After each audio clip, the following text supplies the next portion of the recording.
আমি তো ছেলের তো অবস্থায় আছেন, আমি তো ছেলের তো অবস্থায় আছেন, তোর মুখের থেকে ফেলান ওগুলো আপনি আমাদের ছেলে আমি কি অবস্থায় আছেন দেখেন তো, কোনো কথা বলতে পারছে না, তৃণমূলের কাউন্সিলর এটা। আরে চল, আপনি কি করছিলেন নিয়ে মেয়েদের নিয়ে? আমি কেন মেয়েদের নিয়ে থাকবো? তাহলে ওখানে কি আমি করছিল? মেয়েদের সঙ্গে ছিলাম। ঘর থেকে মদের বোতল উদ্ধার হলো। সাইড দিন হ্যালো ভাই, আর ভাই আরে আসো আসো। আমি নেই তুমি, আরে চলো, আমাকে পুলিশ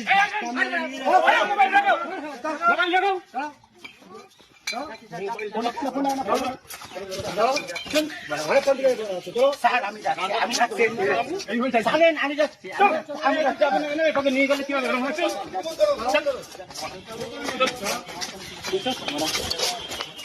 ভালো হবে কি? টাকা ছিল না, ভালো কাজ করছিল এখানে। ভাই আমি জানতাম তুমি কিছু জানো না।